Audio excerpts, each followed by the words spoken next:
Eu gostaria de orar novamente, antes de nós iniciarmos a nossa mensagem hoje.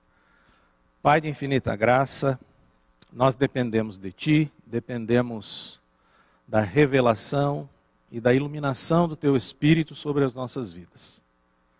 Se o Senhor não falar conosco, Pai, nada vai acontecer. E nós não queremos sair daqui da mesma maneira que entramos. Antes, que o Teu Espírito fale conosco, revele a pessoa e obra do Senhor Jesus Cristo, a fim de que nossas vidas sejam verdadeiramente transformadas, Pai, pelo Teu poder. E é no nome do Teu Filho, Jesus Cristo, que nós oramos agradecidos. Eu gostaria de abrir com vocês as nossas Bíblias no livro de Salmos, capítulo 9, versículo 10. Salmos, capítulo 9, versículo 10. Quem conhece teu nome confia em ti, pois tu, Senhor, não abandonas quem te busca. Cantem louvores ao Senhor, que reina em Sião. Anunciem ao mundo seus feitos, pois aquele que vinga o sangue derramado não se esquece dos aflitos. Ele não ignora seu clamor. Senhor, tem misericórdia de mim. Vê como meus inimigos me atormentam e livra-me das garras da morte. Salva-me, para que eu te louve às portas de Jerusalém, para que eu me alegre por teu resgate. As nações caíram na cova que abriram, seus pés ficaram presos no laço que esconderam. O Senhor é conhecido por sua justiça, os perversos são pegos nas próprias armadilhas. Amém. Obrigado, Vanderlei. Em Ti, pois, confiam os que conhecem o Teu nome. Nós vamos caminhar aqui hoje, mas basicamente, esta mensagem é que tem como pano de fundo: aqueles que conhecem verdadeiramente confiam. Essa frase, inclusive, ela é muito utilizada no mundo. Muitas pessoas se utilizam dessa frase nos seus negócios, nas suas atividades profissionais, como que dizendo: olha, se você me conhece, se você conhece a minha empresa, você pode confiar. Isso aqui vem desse versículo. Salmo 9, versículo 10. Agora, será que podemos confiar? É evidente que nós podemos confiar na palavra de Deus. Por quê? Porque é Deus quem está dizendo isso. Agora, nós conhecemos esse Deus que está dizendo isso? Eu acredito que muitas vezes nós passamos por dificuldades exatamente porque não conhecemos com profundidade quem é que está falando certas coisas. E o nosso maior problema é esse. Nós não cremos porque não confiamos. E a minha oração é que nós sejamos desafiados a conhecer mais esse Deus, que achamos que temos conhecimento e temos intimidade, mas de uma tal maneira que nós possamos confiar nele, que possamos render as nossas vidas a ele. Você conhece esse Deus? Com D maiúsculo? Você confia verdadeiramente nesse Deus? Onde você está depositando a sua confiança? Onde está o seu coração? Essas são as perguntas que eu faço para você. Um dos maiores problemas do povo de Israel era exatamente a idolatria. Não sabiam nem esperar e não sabiam nem confiar em Deus. E por conta disso, o povo de Israel acabava adorando outros deuses. E existem muitas passagens que falam a respeito disso. E eu separei algumas dessas passagens aqui para dar início à nossa mensagem de hoje. Eu queria falar um pouquinho de Samuel e de Saul, do rei Saul. Samuel, ele era profeta de Deus lá em Israel, nos dias de Saul e Davi. O povo havia pedido para Samuel um rei, porque eles eram governados por juízes. Mas as nações ao redor de Israel eram governadas por reis. E o povo então entendeu que se fosse governado por um rei, os seus problemas iriam desaparecer e eles teriam vidas melhores. E em 1 Samuel, no capítulo 12, eu gostaria de ler do versículo 20 ao versículo 25. 1 Samuel, capítulo 12, versículos 20 a 25. É um discurso onde o profeta Samuel faz ao povo. Nós vamos ler apenas esse trecho agora. Não tenham medo, disse Samuel. Certamente agiram mal, mas agora sirvam ao Senhor de todo o coração e não se afastem dele. Não se desviem dele para adorar deuses sem valor, que não podem ajudar ou livrar vocês. Eles são completamente inúteis. O Senhor não abandonará seu povo, pois isso traria desonra para o seu grande nome, pois agradou ao Senhor fazer de vocês seu próprio povo.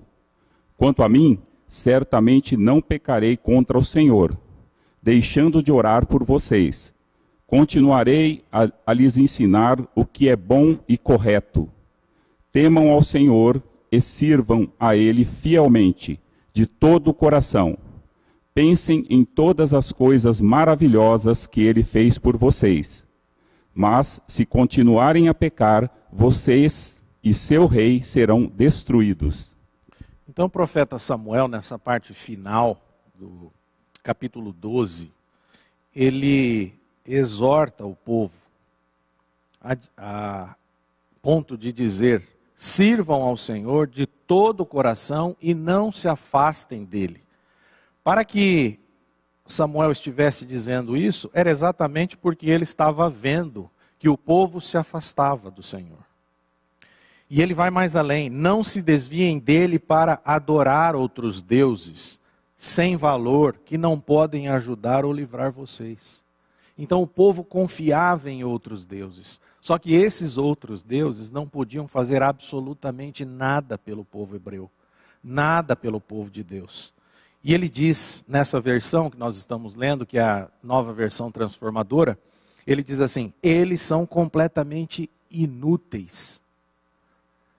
Só existe, meus irmãos, um Deus. E esse Deus é o Deus Trino, Deus Pai, Deus Filho, Deus Espírito Santo. Todos os demais deuses são deuses com D minúsculo. E eles não podem nos ajudar. Muitas vezes, nós, nesse tempo que estamos convivendo hoje, que é um tempo difícil, um tempo de isolamento, um tempo de distanciamento, todos nós, sem exceção, estamos sendo atacados de alguma forma e estamos passando por algum tipo de adversidade. E é nesse momento que nós devemos tomar cuidado. Onde é que está o nosso coração? Onde é que está o nosso olhar? Onde é que está a nossa confiança? Estamos olhando e confiando no nosso Deus verdadeiro? Ou nós estamos fazendo como o povo aqui, quando ele estava sendo exortado pelo profeta Samuel, olhando para outros deuses? Talvez não sejam imagens de escultura, mas são pequenos deuses que são colocados dentro do nosso coração e que nós passamos a adorar, a confiar as nossas vidas. Sejam coisas, sejam pessoas. Bom, dentro desse contexto aqui, nós também encontramos, aqui em Samuel, em 1 Samuel, que tanto em 1 Samuel, 2 Samuel, 1 e 2 Reis, que a monarquia, ela não foi muito boa para Israel. O povo havia pedido um rei e Deus então... O povo pediu ao profeta Samuel e Samuel então orou a Deus e Deus levantou um rei para o povo. E o primeiro rei foi o rei Saul. E existe uma expressão nesses livros que diz o seguinte, entre aspas: fez o que era mal aos olhos do Senhor. Essa expressão ela é repetida 33 vezes. E ela está associada aos reis. Fez o que era mal aos olhos do Senhor. Então, o que isso está nos dizendo? está nos dizendo que realmente os reis de Israel também tinham problemas, porque não sabiam nem esperar, nem descansar em Deus. Eles acabavam virando as costas para o Deus verdadeiro e adorando também outros deuses. E mesmo quando adoravam o Deus verdadeiro, também não sabiam aguardar a promessa do Senhor. E o rei Saul não foi diferente. Ele não confiou em Deus e também desobedeceu algumas vezes. Existem duas passagens, uma delas eu vou apenas citar aqui e a outra nós vamos ler mais pormenorizadamente. A primeira delas é em Gilgal. Saul, ele não esperou o profeta Samuel e ele próprio ofereceu holocausto ao Senhor. Ele estava diante de uma situação de guerra e Samuel havia dito para ele aguardá-lo. Mas passaram-se os 7 dias, ele muito ansioso com toda aquela situação, resolveu não esperar. E então fez o holocausto e apresentou ao Senhor. Só que isso era algo que era devido e deveria ter sido feito pelo profeta. Ele não aguardou e ele fez e desobedeceu ao Senhor. E uma segunda vez ocorreu também uma desobediência, que alguns de vocês sabem, que é aquela passagem que envolve os amalequitas. E eu queria ler com vocês agora alguns trechos de 1 Samuel, e o primeiro deles é 1 Samuel capítulo 15, versículo 3. 1 Samuel capítulo 15, versículo 3, onde Samuel dirigiu-se para Saul com essa mensagem. Agora vá e destrua completamente a nação amalequita. Homens, mulheres, crianças, recém-nascidos, gado, ovelhas, camelos e jumentos. Até aí. Os amalequitas, por que Deus havia falado isso? Porque os amalequitas, eles tinham se colocado contra Israel quando o povo saiu do Egito. E o Senhor havia falado que ia tratar com este povo. E agora Deus dá uma ordem para que a nação amalequita fosse destruída. Mas Saul, ele não obedece, ele não segue a ordem do Senhor. E ele resolve seguir o seu próprio coração. Eu queria ler agora 1 Samuel, capítulo 15, versículo 9. Saul e seus homens pouparam a vida de Agag, bem como o melhor das ovelhas, do gado, dos bezerros gordos e dos cordeiros. Destruíram apenas o que não tinha valor ou que era de qualidade inferior. Aqui, vejam bem, Saul, a ordem do Senhor é para que toda a nação fosse destruída completamente. E Saul resolve então poupar a vida do rei Agag. E também o melhor das ovelhas, do gado e dos bezerros gordos. Bom, ele tem uma justificativa para isso, para o que ele fez. Como todos nós sempre temos alguma justificativa quando desobedecemos alguma ordem. Ou quando sabemos aquilo que deve ser feito, mas não fazemos. E depois as coisas não funcionam como nós imaginávamos. E nós, então, justificamos os nossos atos, justificamos as nossas atitudes. Tentamos racionalizar o nosso erro. Que é o que fez o rei Saul. O Senhor, então, fala ao profeta Samuel, em 1 Samuel 15, versículos 10 e 11. Então o Senhor disse a Samuel: arrependo-me de ter colocado Saul como rei, pois ele se afastou de mim e se recusou a obedecer às minhas ordens. Samuel ficou tão frustrado ao ouvir estas palavras que clamou ao Senhor a noite toda. Vocês podem imaginar o que nós acabamos de ler aqui? O Senhor disse a Samuel: arrependo-me de ter colocado Saul como rei. Saul nada mais era do que o primeiro rei de Israel. E ele foi levantado exatamente pelo Senhor. Mas por conta desse dessa desobediência, por conta dessa insubmissão à palavra do Senhor, o próprio Senhor chegou a dizer: arrependo-me. Por quê? Porque ele se afastou de mim e recusou a obedecer às minhas ordens. É isso que o texto está dizendo. É difícil até de nós compreendermos isso. Será que Deus pode se arrepender? Mas é o que o texto nos diz, diante dessa insubmissão. O profeta, então, Samuel, ele encontra com Saul. E olha qual a reação. Vamos ler os versículos 12 e 13 de 1 Samuel 15. Na manhã seguinte, bem cedo, Samuel foi procurar Saul. Alguém lhe disse: Saul foi para a região de Carmelo, onde levantou um monumento para si próprio. Depois seguiu para Gilgal. Quando Samuel finalmente o encontrou, Saul o cumprimentou com alegria. Que o Senhor o abençoe, disse Saul. Cumpri a ordem do Senhor. Olha o que acontece. Alguém disse, alguém perguntou, Samuel foi procurar Saul, e alguém lhe disse: Saul foi para o Carmelo, onde levantou um monumento para si próprio. Ao invés de adorar ao Senhor, ele estava levantando um monumento para si mesmo. Ele estava se achando de fato. Estava achando que podia fazer isso. Ele estava se exaltando. E quando ele encontrou com Samuel diz: Saul cumprimentou com alegria. Que o Senhor o abençoe, disse Saul. E ele diz mais: cumpri a ordem do Senhor. O próprio rei de Israel dizendo para o profeta que havia cumprido a ordem do Senhor. Ele cumpriu a ordem do Senhor? Não, ele não cumpriu. E Deus havia dito: me arrependo porque ele se afastou de mim e recusou a ouvir as minhas ordens.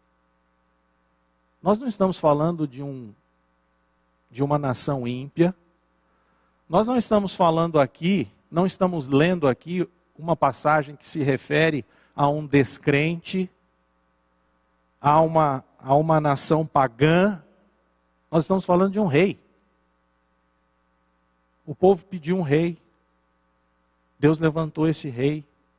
E mesmo assim, esse rei, ele se afastou do Senhor e se recusava a obedecer às ordens do Senhor. E quando as fazia, ele achava que estava cumprindo uma ordem.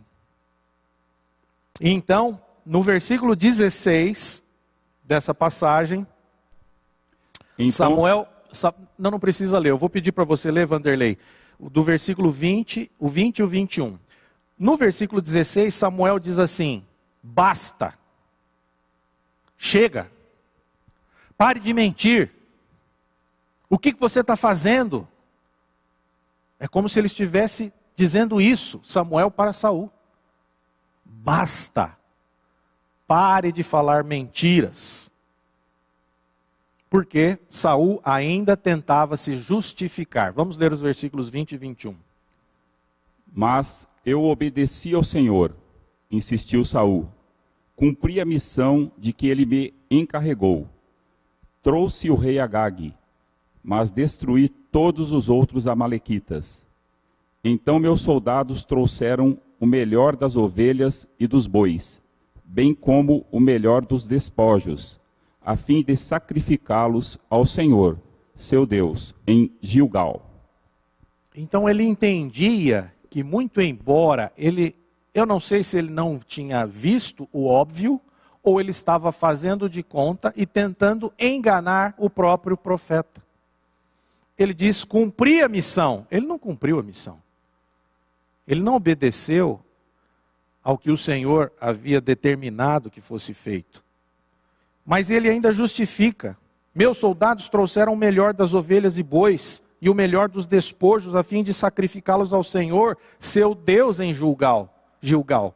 Então ele mesmo diz: olha, eu trouxe o melhor, para que eu pudesse sacrificá-los ao Senhor, para apresentar uma oferta ao Senhor. Ninguém está entrando aqui no mérito, porque esse era o próprio sistema sacrificial que o Senhor havia ensinado. Mas aqui não era o caso de oferecer sacrifícios com os despojos dos amalequitas. Então, nos versículos 22 e 23, nós vemos então Samuel exortar Saul. E o que ele diz? Samuel respondeu: o que agrada mais ao Senhor? Holocaustos e sacrifícios ou obediência à voz dele? Ouça, a obediência é melhor que o sacrifício, e a submissão é melhor que as ofertas de gordura de carneiros. A rebeldia é um pecado tão grave quanto a feitiçaria, e persistir no erro é um mal tão grave quanto adorar ídolos. Assim como você rejeitou a ordem do Senhor, ele o rejeitou como rei. O que nós vemos aqui Samuel esclarecer para Saul?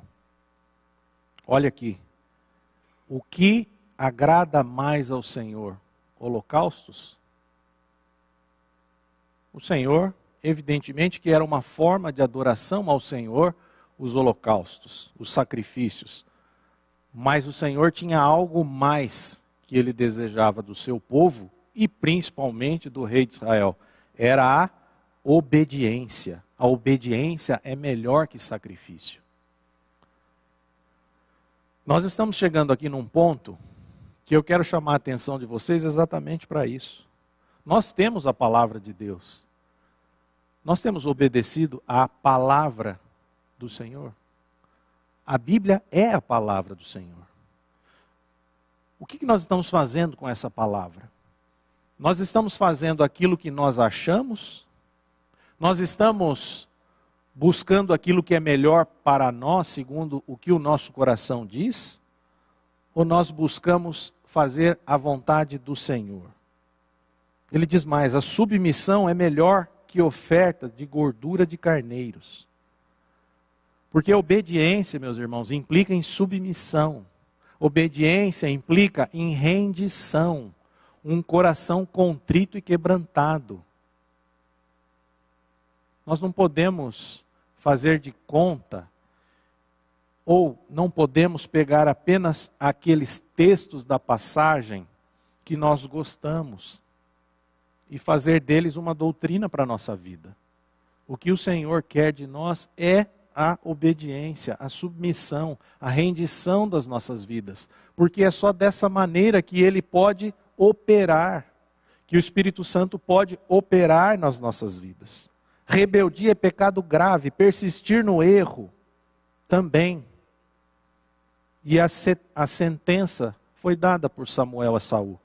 Assim como você rejeitou a ordem do Senhor, ele o rejeitou como rei. Custou caro. Ele achou que ele poderia negociar com o Senhor. Olha, o Senhor mandou destruir, mas eu tenho uma ideia melhor que a do Senhor. Eu vou manter o rei Agag vivo e vou separar o melhor dos animais para depois eu oferecer um holocausto a Deus. Ele achou que ele estava fazendo bonito para o Senhor. Mas ele colocou o seu reino por conta disso. Então, o que o Senhor quer? Ele quer uma obediência viva do coração.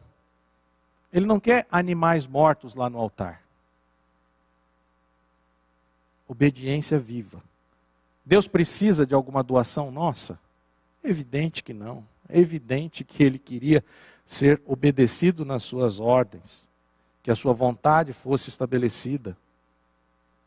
O sacrifício que o Senhor deseja é um coração quebrantado. Um coração rendido a Ele mesmo. Sacrifício sem obediência é apenas hipocrisia e ritual religioso. É isso que é sacrifício sem obediência. Oséias capítulo 6, versículo 6, eu gostaria de ler com vocês. Oséias capítulo 6, versículo 6. Quero que demonstrem amor, e não que ofereçam sacrifícios. Quero que me conheçam, mais do que desejo holocaustos. Quero que me conheçam, mais do que desejo holocaustos. O que ele está querendo de nós? Que nós o conheçamos. Que nós saibamos quem ele é. Só que quanto mais você conhece esse Deus, mais você quer obedecê-lo, mais você quer submeter-se a ele. É isso que ele quer das nossas vidas. Então nessa passagem nós estamos vendo o quê? Um profeta revelar os pecados de rebelião e teimosia que controlavam o coração de Saul. Era exatamente isso, teimosia, rebelião, arrogância. Agora eu quero dizer para vocês que isso aí também pode estar acontecendo conosco. Muita rebelião de nossa parte em relação àquilo que o Senhor quer nos ensinar. Muita teimosia em não querer dar ouvidos para a voz do Senhor. Arrogância de nossa parte em achar que nós sabemos tudo quando nós não sabemos nada. Então, aos olhos de Deus, todo aquele comportamento de Saul era comparado com bruxaria, idolatria. E mais tarde Saul realmente recorreu à bruxaria. Então, conhecer a vontade de Deus e deliberadamente desobedecer a Deus é colocar-se acima de Deus, que é exatamente o que Saul fez. E, portanto, tornar-se o próprio Deus. Então, quando nós conhecemos a palavra e deliberadamente desobedecemos a palavra, nós estamos nos colocando acima do nosso Deus. E esta é a forma mais vil de idolatria. Então, o pecado de Saul em Gilgal, que eu comentei aqui no início, que está lá em 1 Samuel 13:8, nós não vamos ler, eu só vou citar aqui, lhe custou a sua dinastia. E o seu pecado envolvendo os amalequitas, em 1 Samuel 15:26, lhe custou o seu reino. É isto. O que a rebelião, a teimosia, a desobediência faz. E nós, meus irmãos, nós não podemos servir a dois senhores. Nós temos apenas um Deus. E como lemos aqui atrás, quando o profeta Samuel falou, todos os outros deuses são inúteis. Não podem fazer absolutamente nada para nós. O que nós vamos fazer?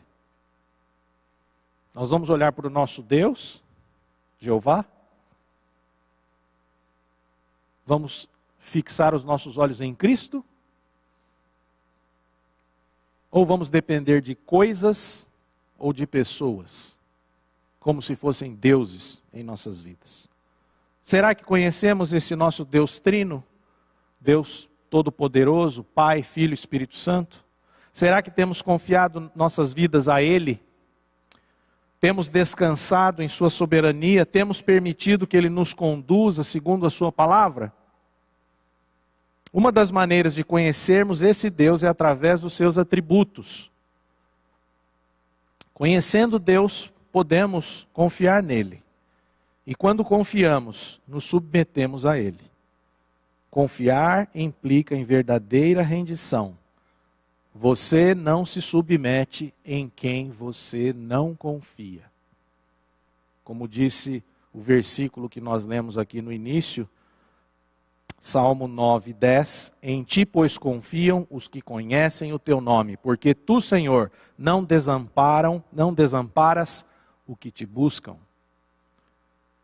A nossa caminhada cristã, ela consiste em conhecermos esse Deus e rendermos nossas vidas a Ele. Só que você não vai confiar em quem você não conhece. E eu queria tratar aqui de 3 atributos, porque os atributos do Senhor são muitos. Mas eu gostaria apenas de tratar aqui rapidamente 3 atributos, para que através deles nós pudéssemos refletir quem é esse nosso Deus em quem nós podemos confiar verdadeiramente. Os atributos nada mais são do que características da sua natureza divina. E nós chamamos atributos exatamente porque nós temos que atribuir determinadas qualidades para que nós possamos pensar de forma racional. É evidente que ninguém se atreve a definir Deus. E nem é o nosso papel aqui. Mas que para que possamos compreender um pouquinho e termos um raciocínio a respeito, nós vamos falar de 3 atributos. O primeiro deles é a onisciência. O que é a onisciência?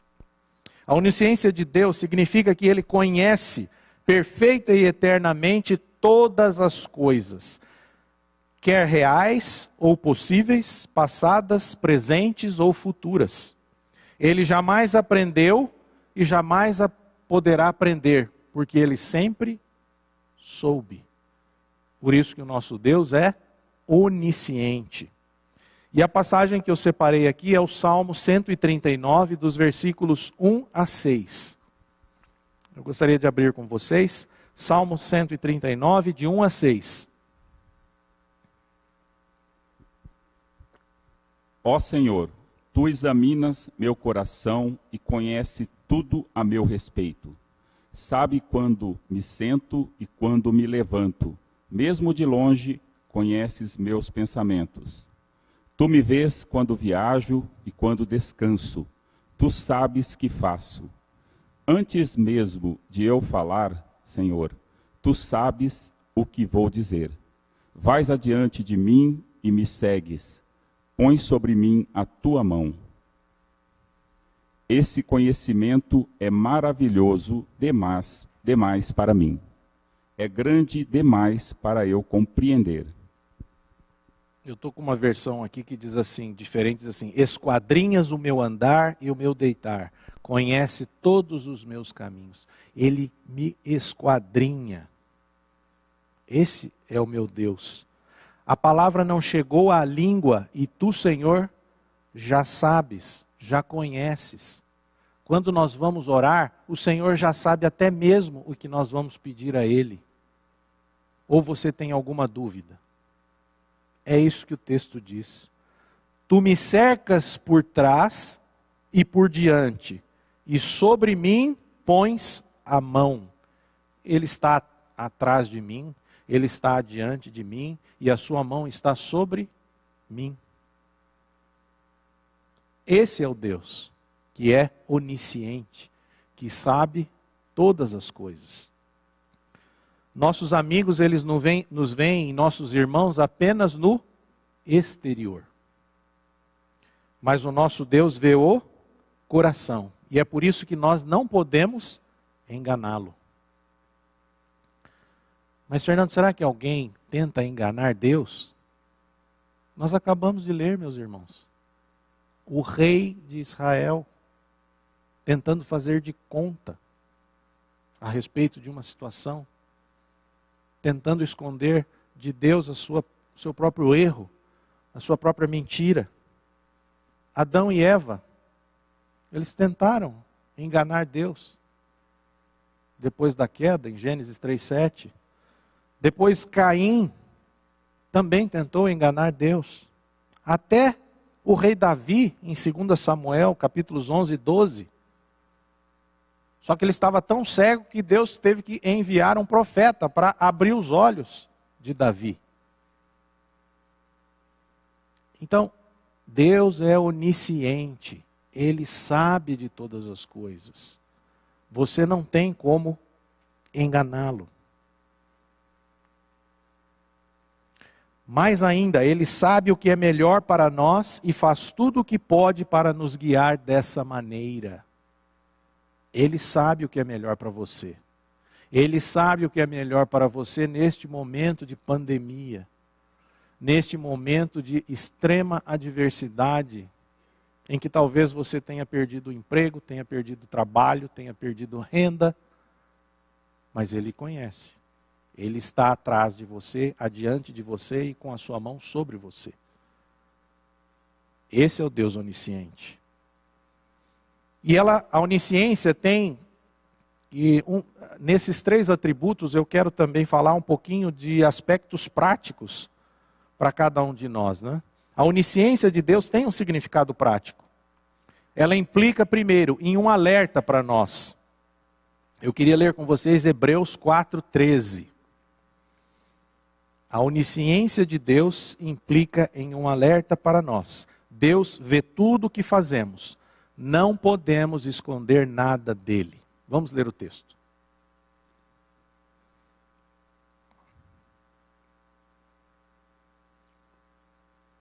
Hebreus 4:13 diz: nada em toda a criação está escondido de Deus.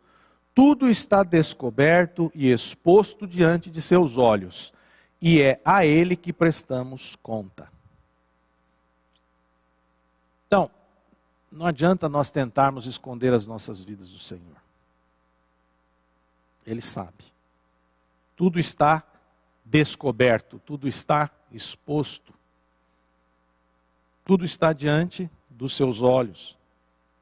E nós prestamos conta a Ele. Esse é um alerta a respeito da onisciência. Mas a onisciência também implica em conforto para nós. Por quê? Porque Ele sabe do que nós estamos passando. Eu queria ler com vocês os Salmos 56, versículo 8. Salmo 56, 8 diz assim: conheces bem todas as minhas angústias, recolheste minhas lágrimas num jarro, e em teu livro registraste cada uma delas. O Senhor conhece as nossas angústias, meus irmãos. O texto aqui é claro. O Senhor recolhe as minhas lágrimas num jarro, e em teu livro registra cada uma delas. Nada passa desapercebido. Eu sei que muitas vezes nós temos um sentimento de fragilidade, de solitude, mas o Senhor está conosco. E também implica num encorajamento para nós, a onisciência. Ele sabia de tudo sobre nós e ainda assim nos amou e nos salvou. Romanos capítulo 5, versículo 8 diz: mas Deus nos prova seu grande amor ao enviar Cristo para morrer por nós quando ainda éramos pecadores. Deus sempre soube que nós éramos pecadores. Mas a onisciência dele nos encoraja nesse sentido. Porque ele prova o seu amor. Porque nos amou quando éramos pecadores. O outro atributo que eu tenho aqui para compartilhar com vocês é a onipresença de Deus. O que significa onipresença? Significa que ele, na totalidade da essência de Deus, ele penetra e ocupa o universo em todas as suas partes. Deus está presente em todos os lugares e ao mesmo tempo. Isso é que significa onipresença. Nós tentamos conceituar, mas nós precisamos da revelação do Senhor para clarear a nossa mente. O versículo que eu trago é Jeremias 23, versículos 23 e 24.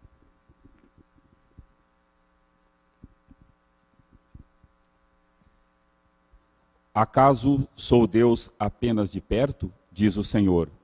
Não sou Deus também de longe? Pode alguém se esconder de mim onde eu não veja? Não estou em toda parte, nos céus e na terra? Diz o Senhor. Pode alguém se esconder de mim? Onde eu não veja? Não estou em toda parte? É isso que significa a onipresença do Senhor. Ele está em toda parte. Jeremias estava falando sobre falsos profetas que ofereciam ao povo uma esperança falsa através de falsos deuses. Deus não é uma divindade local. Ele é um Deus transcendente, que reina acima de todas as coisas, que preenche céus e terra. Deus está em todo lugar. Nós não vamos aqui, evidentemente, confundir com panteísmo, que diz que Deus é tudo. Deus é árvore, Deus é uma pedra. Não é isso. Mas Deus está em todo lugar. Certa vez um filósofo pagão perguntou para um teólogo puritano: onde está Deus? E o cristão respondeu: deixe-me primeiro perguntar-lhe, onde ele não está? Onde ele não está? Onde Deus não está? Nós achamos que estamos sozinhos. Onde Deus não está, Ele está em todo lugar. Existe também uma outra história. Essa aqui eu li em 2 livros diferentes, mas ela deve ser real.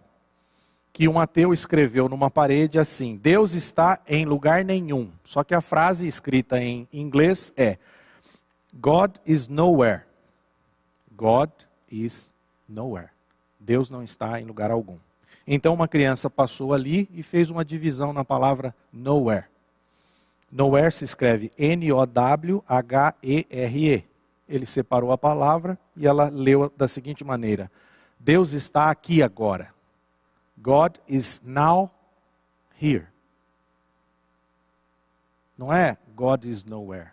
God is now here. Deus está aqui agora.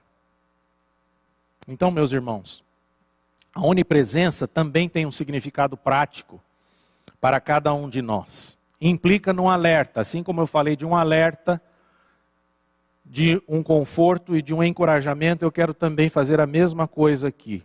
Um alerta para nós. Eu queria ler Salmo 139, versículos 7 a 10. Não podemos nos esconder de Deus. Ele é inescapável. Vamos ler o texto. É impossível escapar do teu espírito. Não há como fugir da tua presença. Se subo aos céus, lá estás. Se desço ao mundo dos mortos, lá estás também. Se eu tornar as asas do amanhecer, se habitar de outro lado do oceano, mesmo ali tua mão me guiará e a tua força me sustentará. O salmista diz: aonde ele for, aonde fugirei da tua face? Se tomo as asas da alvorada e me detenho nos confins dos mares, ainda lá me haverá de guiar a tua mão e a tua destra me susterá. Meus irmãos, a destra do Senhor é quem nos sustenta. E ela está em todo lugar. Você não tem como escapar da face do Senhor. Esse é o nosso Deus.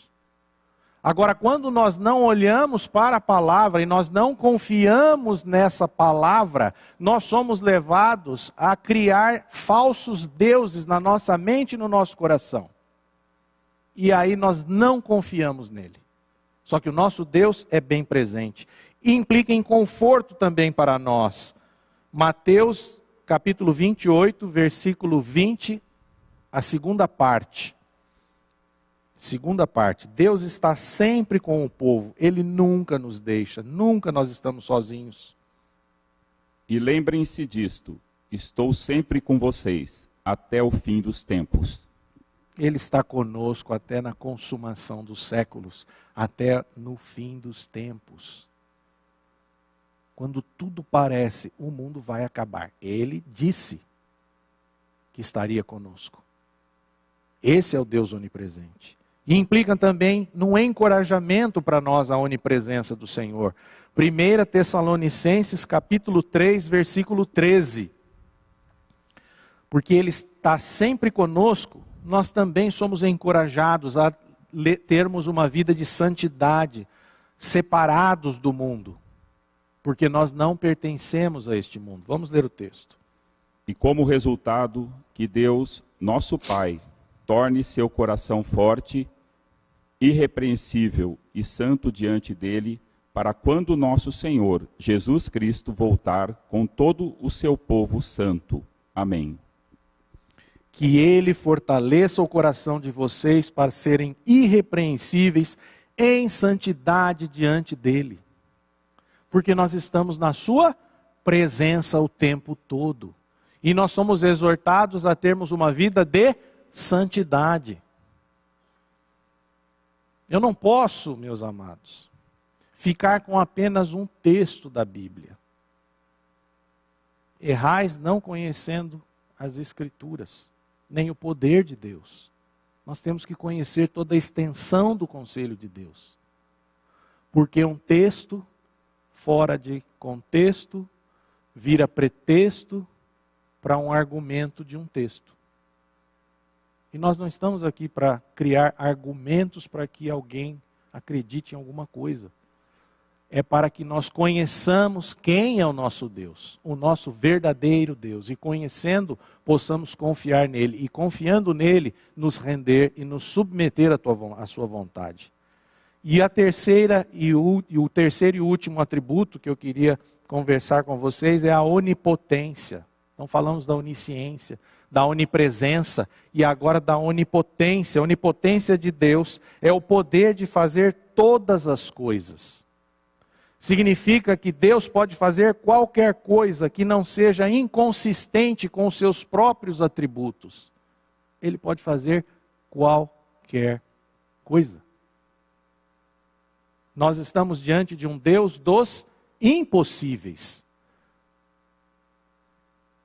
Não é aqueles deuses lá do Velho Testamento, lá no Monte Carmelo, quando Elias convocou lá os profetas de Baal. Aqueles deuses não podiam fazer nada, diferentemente do Deus de Israel, do nosso Deus. E o texto-chave é Gênesis, capítulo 17, versículos 1 e 2. Que eu gostaria de ler com vocês. Quando Abrão estava com 99 anos, o Senhor lhe apareceu e disse: Eu sou o Deus Todo-Poderoso. Seja fiel a mim e tenha uma vida íntegra. Farei uma aliança com você e lhe darei uma descendência incontável. Eu sou o Deus Todo-Poderoso, diz o Senhor.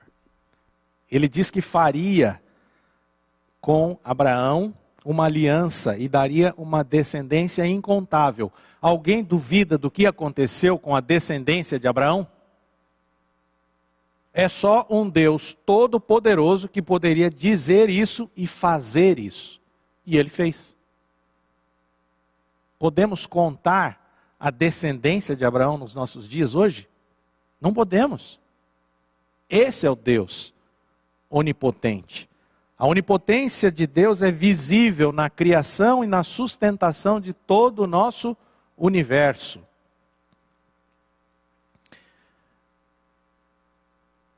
E eu queria ler com vocês, antes, eu queria dizer para vocês o seguinte: assim como a onipotência é visível na criação e na sustentação do universo, a onipotência também é presente na salvação de pecadores e no julgamento dos impenitentes. Existe poder maior do que salvar pecadores? Além da criação dos céus e da terra? É o que Deus fez conosco. Eu sei que muitos de vocês aqui têm testemunhos do poder de Deus na transformação das suas vidas. Que humanamente seria impossível atribuir qualquer poder para que vocês fossem transformados. Eu creio nisso, inclusive na minha própria vida. Se não fosse este poder, se não fosse esse Deus todo-poderoso para tirar de nós aquela impiedade, aquele coração corrupto, nós jamais iríamos adorar esse Deus. Então, este é um dos maiores poderes visíveis que nós podemos testemunhar. Eu queria apenas ler aqui Romanos capítulo 1, versículo 16. Romanos capítulo 1, versículo 16. O que o apóstolo Paulo diz aqui? Pois não me envergonho das boas novas a respeito de Cristo, que são o poder de Deus em ação para salvar todos os que creem, primeiro os judeus e também os gentios. As boas novas de Cristo são o poder para transformar as nossas vidas. É o Evangelho. Lá no Velho Testamento, talvez a maior demonstração do poder de Deus está na libertação do seu povo do Egito. E no Novo Testamento, a maior demonstração de poder de Deus foi exatamente na ressurreição do nosso Senhor. Existe poder maior do que a morte ser vencida? Eu acredito que não.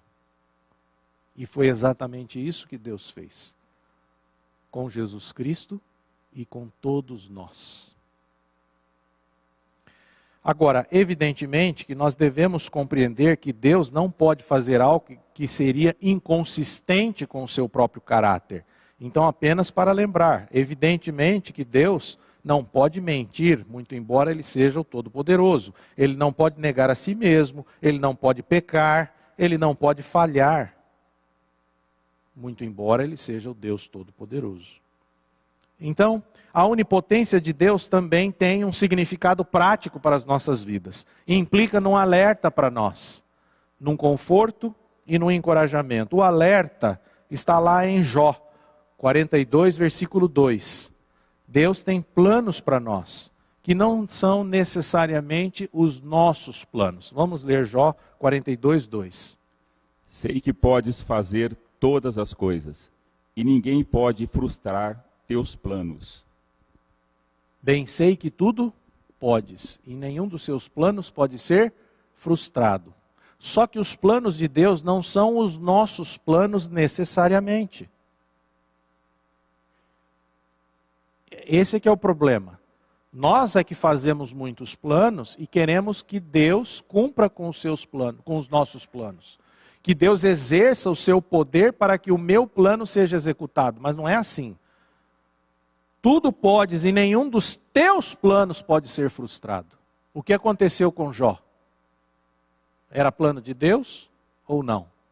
Era propósito de Deus. E foi pelo poder de Deus que tudo aquilo aconteceu na vida de Jó. Então isso é um alerta para nós também. Você quer que o Deus Todo-Poderoso venha executar os teus planos, mas são os planos dele que serão executados e realizados.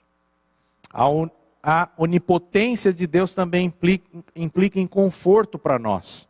Gênesis capítulo 18, versículo 14.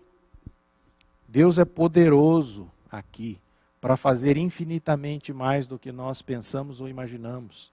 Vamos ler o texto. Existe alguma coisa difícil demais para o Senhor? Voltarei por esta época no ano que vem e Sara terá um filho. Abraão tinha 100 anos e Sara era estéril. E Deus veio com poder. Existe alguma coisa difícil demais para o Senhor? Não. Nada é difícil para o nosso Senhor. Ele é poderoso. Ele tem todo o poder. Até mesmo para trazer à vida um ventre que era estéril. Num homem já velho. Esse conforto que a onipotência de Deus nos traz. E também um encorajamento para nós. Eu queria ler com vocês Efésios capítulo 2, versículo 1. Onde nós vemos aqui um Deus todo-poderoso que nos dá uma vida nova. Já caminhando para o final. Efésios 2, versículo 1. Vocês estavam mortos por causa da sua desobediência e dos seus muitos pecados, nos quais costumavam viver, como o resto do mundo, obedecendo ao comandante dos poderes do mundo invisível. Ele é o Espírito que opera no coração dos que se recusam a obedecer. Ele nos deu vida, estando nós mortos em delitos e pecados. Esse é o maior poder que Deus pode fazer em nossa vida. Nos dar vida quando estávamos mortos em delitos e pecados. E se Ele fez isto na minha vida, se Ele fez isto na sua vida, Ele é poderoso para fazer muito mais. Se Ele é capaz de te dar vida, meu irmão, Ele é capaz de fazer muito mais. Só que nós temos que confiar e não duvidar da palavra dele. Então, concluindo aqui, sabendo que o nosso Deus é onisciente, onipresente, onipotente, nós podemos crer nesse Evangelho, que é a boa notícia.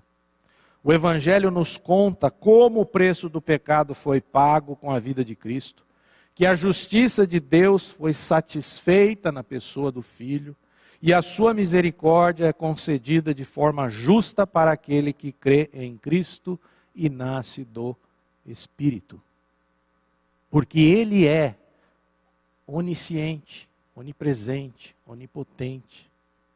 Porque Ele sabe, porque nós sabemos de tudo isso, nós podemos crer nesse Evangelho. Se você ainda não crê, você pode crer. Porque é esse Deus que traz uma vida nova para nós. E sabemos também que o nosso Deus conhece todas as coisas. Ele é sábio demais para cometer algum erro. O que eu estou querendo dizer com isto? Que muito embora existam coisas na vida que são difíceis para nós compreendermos, sabemos que Deus não erra. Deus não errou com você. Deus não errou na condução da sua vida. Deus não errou quando você perdeu o emprego. Deus não errou quando você ficou doente. Deus não errou quando houve uma ruptura no seu relacionamento familiar. Deus não erra, meus irmãos. Ele sabe o que está por detrás. Porque Ele tem algo maior lá na frente que nós não enxergamos. Por isso que podemos confiar nele, porque Ele sabe de todas as coisas. Ele conhece o fim desde o começo.